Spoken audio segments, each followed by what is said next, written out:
नमस्कार, UP live आप देख रहे हैं। साथ आपके मैं श्वेता राजपूत। उत्तर प्रदेश के मुख्यमंत्री योगी आदित्यनाथ ने गोरखपुर में प्रदेश सरकार के 8 साल पूरे होने पर 3 दिवसीय विकास उत्सव का शुभारंभ किया और कई विकास कार्यों का भी उद्घाटन किया। जिसके बाद उन्होंने कार्यक्रम को भी संबोधित किया, जिसमें उन्होंने एक तरफ जहां प्रदेश सरकार के कामों की तारीफ की तो दूसरी तरफ उन्होंने विपक्ष पर जमकर निशाना साधा। देखिए।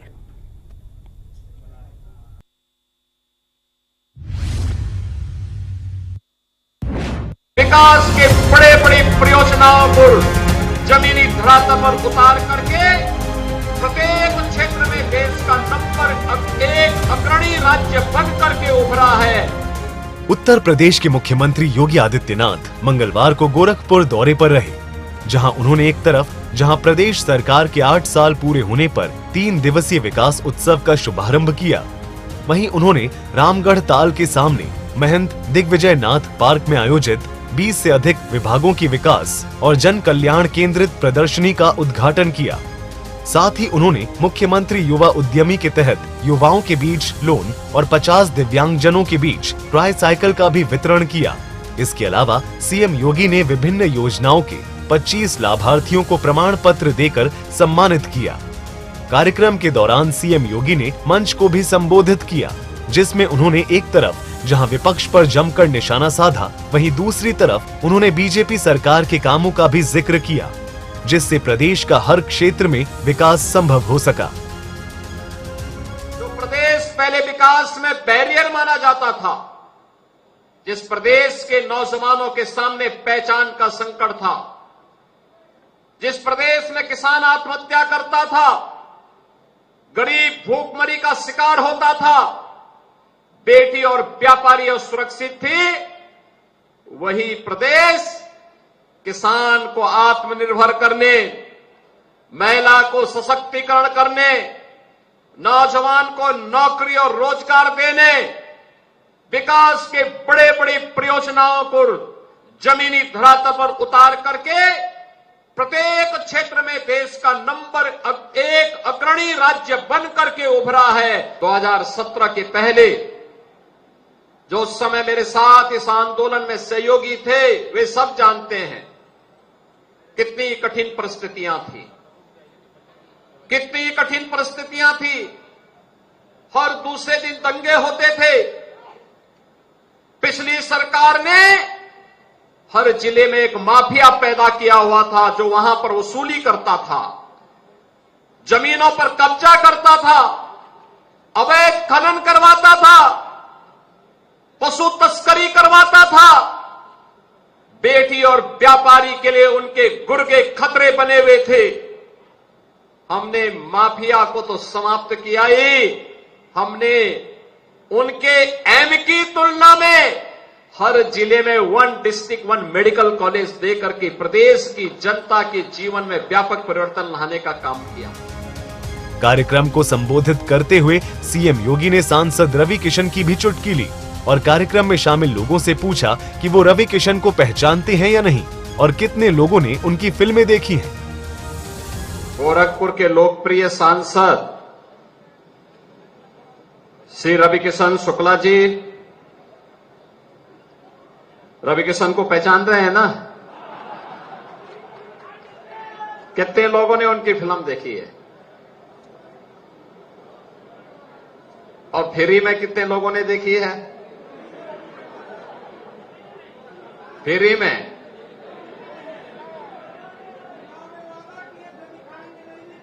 अरे अब गर्मियों की छुट्टी में दिखाएंगे ना।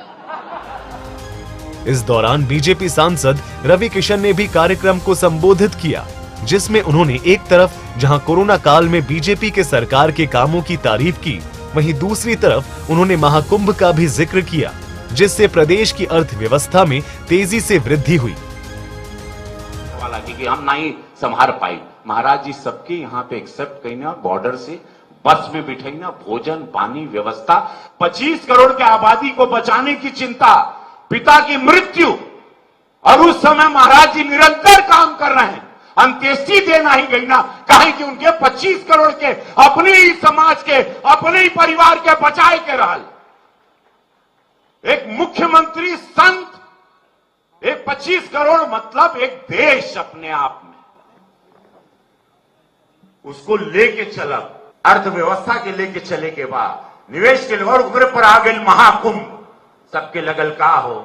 बहुत बढ़िया महाराज जी कहले रहना विधानसभा में कि केहू के जैसे जी के जीव देखे के बा केहू लौकता, गिद्ध के मांस लौकी, केहू के लाश लौकी, केहू के ई लौकी।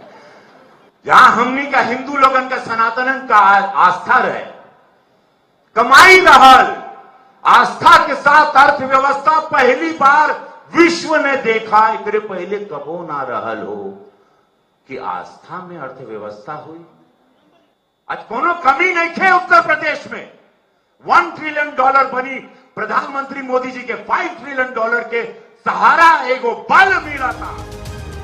गौरतलब है कि उत्तर प्रदेश की योगी सरकार ने 25 मार्च को 8 साल पूरे किए हैं, जिसे लेकर प्रदेश के हर क्षेत्र में कार्यक्रम का आयोजन हो रहा है, जिसके जरिए प्रदेश सरकार के कामों से जनता को रूबरू करवाने के साथ ही विपक्षी सरकार के कामों की भी तुलना की जा रही है, जिससे जनता ये जान सके कि पहले की सरकार में यूपी कितना असुरक्षित था। ब्यूरो रिपोर्ट, सूर्या समाचार।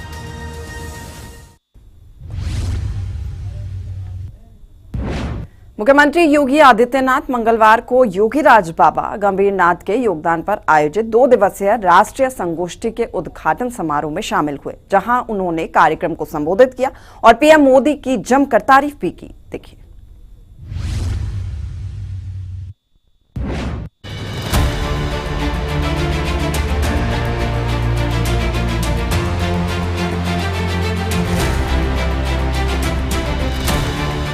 गोरखपुर दौरे के दौरान उत्तर प्रदेश के मुख्यमंत्री योगी आदित्यनाथ योगी राज बाबा गंभीर नाथ के योगदान पर 2 दिवसीय राष्ट्रीय संगोष्ठी के उद्घाटन के समारोह में शामिल हुए, जिसका आयोजन दीनदयाल उपाध्याय गोरखपुर विश्वविद्यालय में किया गया था। इस दौरान उन्होंने कार्यक्रम को भी संबोधित किया और भारतीय अध्यात्म का जिक्र किया। और स्मार्ट सिटी के साथ साथ सेफ सिटी जो माननीय उच्चतम न्यायालय की अभिलाषा थी, उसके अनुरूप गोरखपुर को भी और अन्य सिटी को भी हम लोगों ने सीसीटीवी कैमरे से आच्छादित करने की कार्रवाई की है। इस बार जिला मुख्यालय से जुड़े हुए जितने भी अन्य हमारी नगर निकाय हैं, उन सबको हम लोगों ने लेने की कार्रवाई को आगे बढ़ाया है। सुरक्षा का बेहतर माहौल देने के लिए पुलिस में रिफॉर्म किए गए।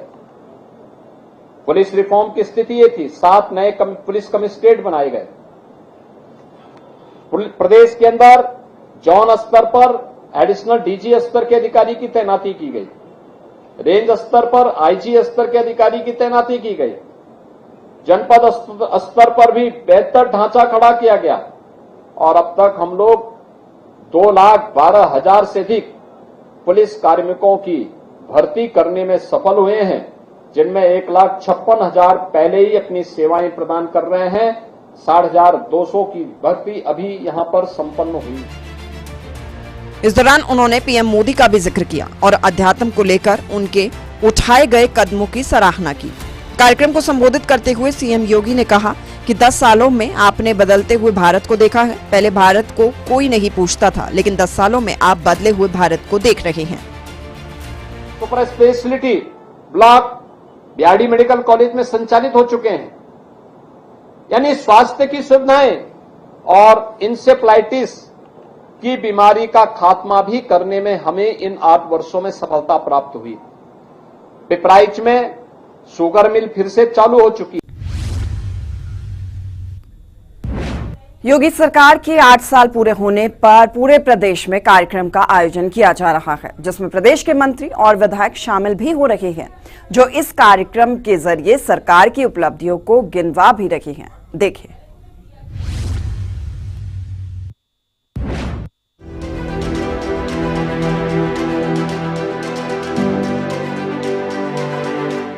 उत्तर प्रदेश में योगी सरकार के 8 साल पूरे होने पर पूरे प्रदेश में कार्यक्रम का आयोजन किया जा रहा है। इसी कार्यक्रम के तहत बीजेपी के प्रदेश अध्यक्ष भूपेंद्र सिंह चौधरी बरेली दौरे पर पहुंचे, जहां वो एक कार्यक्रम में शामिल हुए और विभिन्न सरकारी योजनाओं के लाभार्थियों को चेक भी बांटे, जिसके बाद उन्होंने मीडिया से भी बात की और बीजेपी सरकार की प्रमुख उपलब्धियां गिनाई। आज सेवा, सुशासन और गरीब कल्याण को समर्पित हमारी सरकार के 8 वर्ष पूरे हुए और उत्तर प्रदेश में अलग अलग क्षेत्रों में जिस प्रकार से विकास हुआ है और आज उत्तर प्रदेश एक महाराष्ट्र के बाद सबसे बड़ा एक अर्थव्यवस्था वाला राज्य है। जो पहले ये कहा जाता था कि उत्तर प्रदेश देश के विकास में बाधक है, आज Uttar Pradesh revenue surplus state राज्य बना है। तो उन सारे विषयों की चर्चा हम लोग घर घर जाकर अपनी सरकार के कामकाज का लेखा जोखा जो प्रधानमंत्री जी के मार्गदर्शन में योगी जी के नेतृत्व में काम हुए हैं, जनता की बेहतरी के लिए काम हुए, आम आदमी के काम के लिए काम हुए, उनकी चर्चा पार्टी के लोग हम लोग घर घर जाकर करेंगे। उत्तर प्रदेश के उप मुख्यमंत्री केशव मौर्य भी वाराणसी के दौरे पर रहे, जहां उन्होंने सर्किट हाउस में पार्टी पदाधिकारियों से मुलाकात की। इसके बाद वो सरकार के 8 साल पूरे होने पर विशेष कार्यक्रम में शामिल हुए, जिसमें उन्होंने सरकार के कामों की जमकर तारीफ की। 8 वर्ष के कार्यकाल है, इसकी काशी वासियों को, प्रदेशवासियों को बधाई देता हूं। यह 8 वर्ष उत्तर प्रदेश की दृष्टि से भी और काशी की दृष्टि से भी बहुत ऐतिहासिक रहे हैं। हम विकास की दृष्टि से नए कीर्तिमान स्थापित करने में सफल हुए। विश्व के जो सबसे शक्तिशाली, प्रभावशाली और दूरदृष्टा राजनेता भारत के प्रधानमंत्री माननीय श्री नरेंद्र मोदी जी, जिनके मार्गदर्शन में उत्तर प्रदेश के मुख्यमंत्री योगी आदित्यनाथ जी के नेतृत्व में भारतीय जनता पार्टी की सरकार ने अनेक उपलब्धियां अर्जित की है। जो हमारी सबसे बड़ी उपलब्धि है वो सुशासन है। वही कैबिनेट मंत्री स्वतंत्र देव सिंह प्रयागराज पहुंचे, जहां उन्होंने जन कल्याणकारी योजनाओं पर आधारित प्रदर्शनी का उद्घाटन अवलोकन किया, जिसके बाद उन्होंने मीडिया से बात की और प्रदेश सरकार के कामों का जिक्र किया, जिससे यूपी में तेजी से आर्थिक विकास में वृद्धि हुई। उत्तर प्रदेश के अंदर 70 के पहले आप देखते थे कब्रिस्तान के दीवार बनते थे, बाउंड्री बनता था। नवरात्रि पर और देव दीपावली और दीपोत्सव पर प्रतिबंध लगता। आज आने योगी सरकार में राज्य के सभी विधानसभा जितने भी मंदिर हैं, ऐसे पर्यटक स्थल हैं, सभी के जीर्णोद्धार के लिए लगभग करोड़ों रुपया विधानसभा स्तर पर गया है। जहां जहां मिलता है ऐसे सभी स्थानों का इसी कारण राज्य के अंदर हब बनते जा रहे हैं और दुनिया से लोग जिस प्रकार का आय में वृद्धि हुई है, चाहे काशी विश्वनाथ कॉरिडोर हो, चाहे विंध्याचल जी का कॉरिडोर हो, चाहे प्रभु श्री राम का मंदिर हो, चाहे नैमिषारण्य हो, चाहे वृंदावन हो, आप देखेंगे माननीय मित्रगण, आप देखेंगे ये आमूलचूल परिवर्तन हुआ है। आप इसी के कारण सबसे महत्वपूर्ण कानून का राज है, इसीलिए परिवर्तन हो रहा है। प्रदेश के कृषि और शिक्षा राज्य मंत्री बलदेव सिंह औलख ने पीलीभीत में पत्रकारों को संबोधित किया और सरकार के 8 साल पूरे होने पर उपलब्धियां गिनाई। 2017 से 2025 तक माननीय मुख्यमंत्री जी के नेतृत्व में जिस तरह से इस उत्तर प्रदेश को उत्तम प्रदेश, विकास प्रदेश देने का उन्होंने काम किया है और 8 साल की उपलब्धियां माननीय मुख्यमंत्री जी ने जो उन्होंने धरातल पे किया है, आज सारी जनता के सामने खोल के रख रहे हैं कि सरकार ने किया क्या है, सरकार किस तरह से आगे बढ़ी है। मैंने बताया 16-17 में जीडीपी 7% कृषि में थी, आज 13.7 हो गई है। हर चाहे कानून व्यवस्था हो, चाहे इंडस्ट्री का हो, चाहे किसान का हो, चाहे व्यापारी का हो, चाहे नौजवानों का हो, चाहे किसी का भी, सबको सम्मान और सबको सरकार ने अपना आगे बढ़ाने का काम कर रही है। गौरतलब है कि योगी सरकार के 8 साल पूरे होने पर पूरे प्रदेश में कार्यक्रम का आयोजन हो रहा है, जिसके जरिए सरकार के मंत्री प्रदेश सरकार की उपलब्धियों को गिना रहे हैं। ब्यूरो रिपोर्ट, सूर्या समाचार। खबरों में आगे बढ़ते हुए बात संभल की, जहां पुलिस ने फ्लैग मार्च निकाला है। सीओ अनुज चौधरी और एएसपी ने पुलिस बल का नेतृत्व किया है। फ्लैग मार्च को लेकर सीओ अनुज चौधरी का बयान आया है। फ्लैग मार्च के जरिए लोगों में विश्वास बहाल कराया जा रहा है। आगामी त्योहारों को कोई उपद्रवी खराब करने की कोशिश ना करे, ये भी उनकी तरफ से कहा गया। एएसपी ने कहा, अराजक तत्वों से पुलिस कड़ाई से निपटेगी।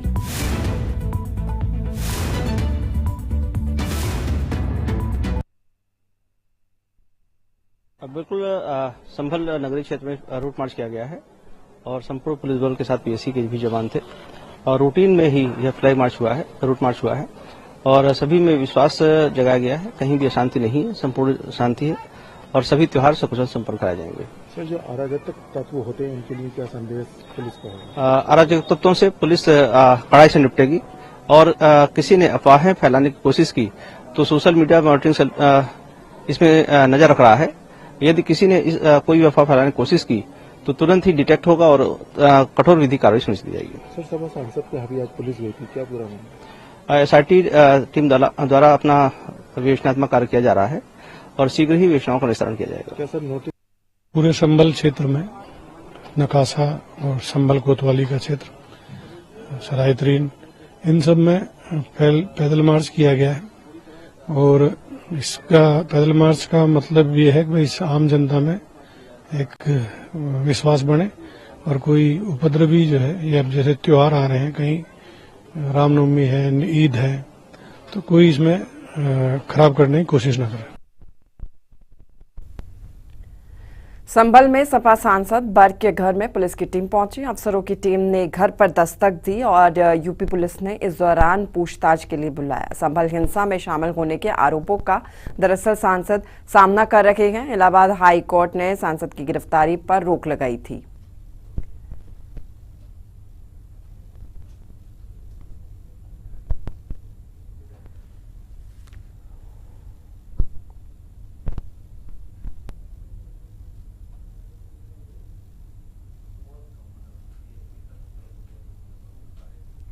आगे बढ़ते हुए बात अयोध्या की, जहां मंदिर के शिखर पर काम जारी है। एलएनटी के कारीगर काम कर रहे हैं। शिखर बनने के बाद ध्वज स्थापित किया जाएगा। अंतर्राष्ट्रीय श्री राम कथा संग्रहालय निपेंद्र मिश्रा पहुंचे। निपेंद्र मिश्रा ने राम कथा संग्रहालय का निरीक्षण भी किया। राम मंदिर निर्माण समिति के अध्यक्ष निपेंद्र मिश्रा हैं।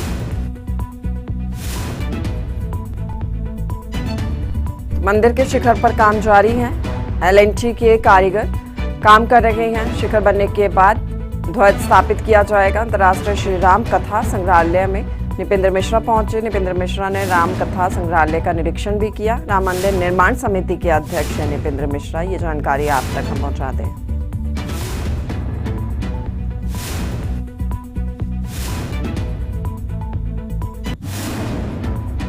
इधर प्रयागराज में इलाहाबाद हाईकोर्ट के वकीलों का प्रदर्शन देखने को मिला। जस्टिस यशवंत वर्मा विवाद पर यह विरोध प्रदर्शन हुआ। इलाहाबाद हाईकोर्ट के वकीलों ने मोर्चा खोल दिया। जस्टिस यशवंत वर्मा ने न्यायालय की व्यवस्था को धोखा दिया है, ये कहा गया विरोध प्रदर्शन के दौरान।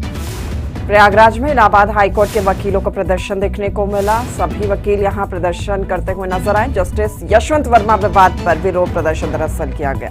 इलाहाबाद हाईकोर्ट के वकीलों ने मोर्चा खोल दिया, विरोध जताते हुए नजर आए।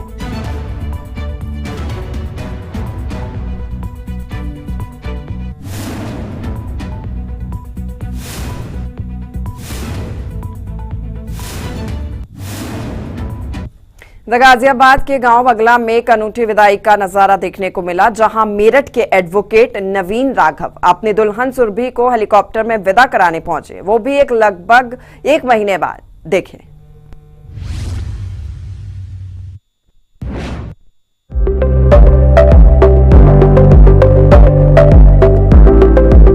गाजियाबाद के थाना मसूरी क्षेत्र के गांव बगला में एक अनोखी विदाई देखने को मिली, जहां मेरठ के नवीन राघव अपनी पत्नी सुरभि को हेलीकॉप्टर में विदा कराने पहुंचे। दरअसल 26 फरवरी 2025 को नवीन राघव की शादी हुई थी। शादी के बाद 27 फरवरी को हेलीकॉप्टर से विदाई होनी थी, लेकिन खराब मौसम के कारण ये संभव नहीं हो सका।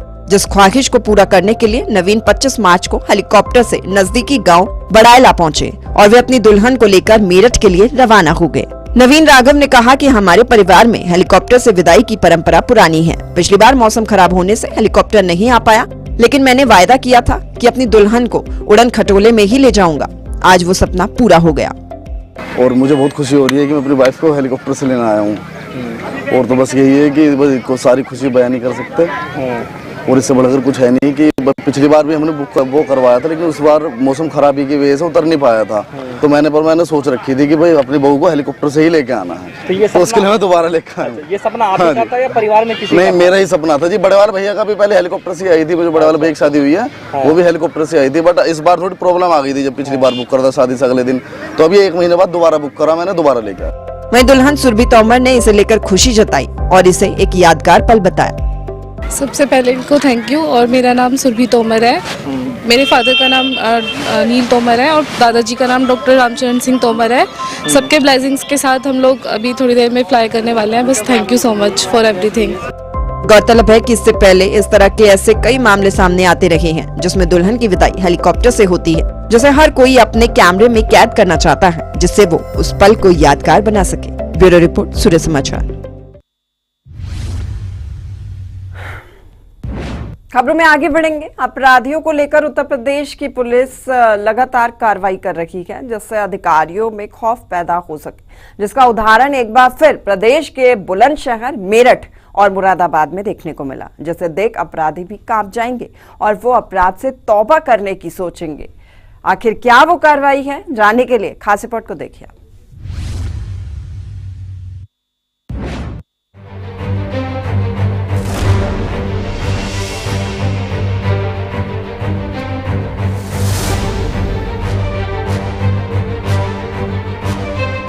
उत्तर प्रदेश में योगी सरकार आने के बाद से अपराधियों के खिलाफ लगातार कार्रवाई जारी है।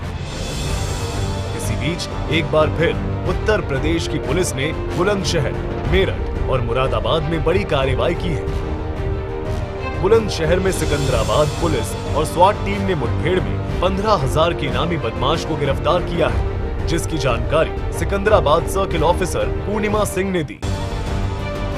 पूर्णिमा सिंह ने बताया कि पुलिस टीम कावरा रोड पर नॉर्मल स्कूल के पास वाहनों की जांच कर रही थी। इस दौरान बाइक पर सवार 2 संदिग्ध दिखाई दिए। पुलिस ने उन्हें रोकने का इशारा किया, लेकिन वे बाइक मोड़कर भागने लगे।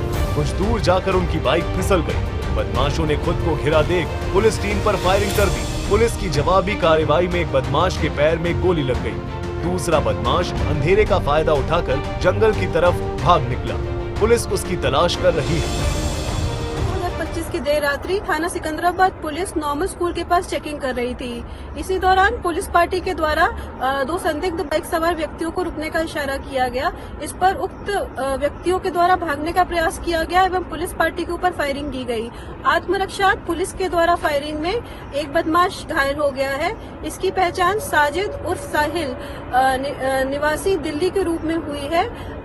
यह अगस्त माह में थाना सिकंदराबाद क्षेत्र अंतर्गत यामीन की हत्या में वांछित अभियुक्त है एवं इसके ऊपर 15,000 रुपए का इनाम घोषित है। इसके पास से एक मोटरसाइकिल, एक तमंचा, कुछ जिंदा एवं खोखा कारतूस बरामद किए गए हैं। घायल को उपचार हेतु CSC भेजा गया है एवं थाना सिकंदराबाद पुलिस के द्वारा अग्रिम विधिक कार्रवाई की जा रही है। वहीं मेरठ में भी पुलिस और बदमाश के बीच मुठभेड़ देखने को मिला। बताया जा रहा है कि पुलिस आरोपी को गिरफ्तार कर मेडिकल कराने जा रही थी। इसी दौरान उसने दरोगा की पिस्टल छीन ली और फायरिंग करते भागने लगा। पुलिस ने जवाबी फायरिंग की, जिससे उसके पैर में गोली लग गई और वो घायल हो गया, जिसे इलाज के लिए मेडिकल कॉलेज में भर्ती करा दिया गया है। थाना क्षेत्र भावनपुर के गोकुलपुर गांव निवासी मनीष नामक युवक की कल रात में गांव के ही कुछ युवकों द्वारा उनको गोली मार दी गई थी, जिसमें इलाज के दौरान उनकी मृत्यु हो गई थी। प्रकरण में थाना भावनपुर पे सुसंगत धाराओं में मुकदमा दर्ज किया गया था।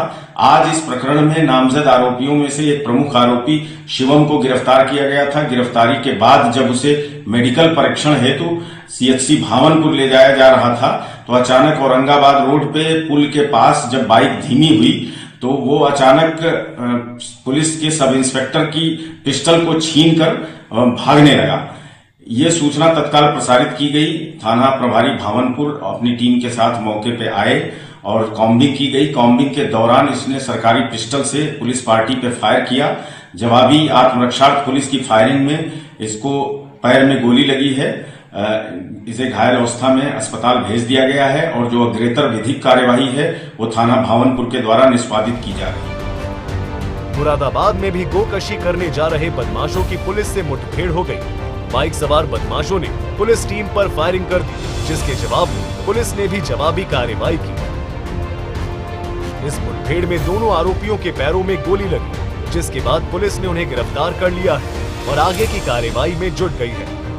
सचो कटघर अपनी टीम के साथ थाना मुड़ा पांडे के बॉर्डर पे चेकिंग कर रहे थे। वहाँ दो बाइक पर कुछ संदिग्ध व्यक्ति दिखे। इन्होंने उनको रोक करके पूछताछ करने का प्रयास किया। ये लोग रोके नहीं, भागे और पुलिस की टीम पर फायर किया। एक बाइक पे जो दो व्यक्ति थे, इन लोगों ने पुलिस की टीम पर अटैक किया। इसमें जवाबी कार्रवाई हुई और इसमें ये दोनों घायल हुए। तत्काल इनको हम लोगों ने वहाँ से अस्पताल के लिए शिफ्ट किया और इनसे पूछताछ की गई। एक ने अपना नाम नावेद और दूसरे ने अपना नाम अनवर बताया। ये दोनों गांव करणपुर थाना मुड़ा पांडे के रहने वाले हैं। इनके पोजीशन से तमंचा भी बरामद हुआ, जो इन लोगों ने पुलिस टीम पर फायर करने में यूज किया था, और खोखा कारतूस, जिंदा कारतूस भी बरामद हुआ है। गौरतलब है कि सरकार में आने के बाद सीएम योगी ने अपराधियों को सख्त चेतावनी दी थी कि वो अपराध छोड़ दें, नहीं तो उन्हें बख्शा जाएगा। इसके बाद उत्तर प्रदेश की पुलिस लगातार अपराधियों के खिलाफ कार्रवाई कर रही है, जिससे प्रदेश में अपराध पर लगाम लगाया जा सके और प्रदेश की जनता सुरक्षित हो। ब्यूरो रिपोर्ट, सूर्या समाचार।